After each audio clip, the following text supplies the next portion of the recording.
So yeah, you would think that with there's so much vacant property on Poway Road up in the business park, I'm not sure what the status is up there. You would hope they would find a place for those Yeah. thrift stores to land. But to your point, rent ain't cheap. No. And speaking of rent, I brought this up years ago in a council meeting where instead of building new buildings and new stores, why don't we fill existing empty buildings on Poway Road, especially? Mhm. And now it's, of course, a popular theme amongst other candidates. But here's the thing. Why is there so many empty buildings? And this is before the current economy with inflation and everything. 2, 3, 4, 5 years ago, there were still empty buildings on Poway Road and the economy was good. I personally think that either there's some individuals or some companies that are purposely putting the rent so ridiculously high, knowing full well that nobody's dumb enough to rent the space because they can't make a profit unless they're selling something illegal. And they're using it as a tax write-off for maybe some more successful ventures elsewhere in San Diego or God knows where, LA, who knows? Yeah, I mean, there might be reasons for it. It has tax write-off part of it. I mean, I think most landlords would prefer to have a tenant in there than not.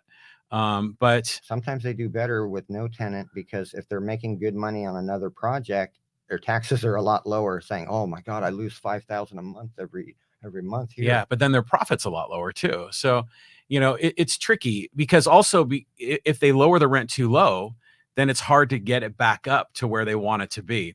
So it's an interesting game. Mm-hmm. There's now I don't know if the city has the ability to either put pressure on a property owner. I don't think so, but maybe they can also try to give an incentive.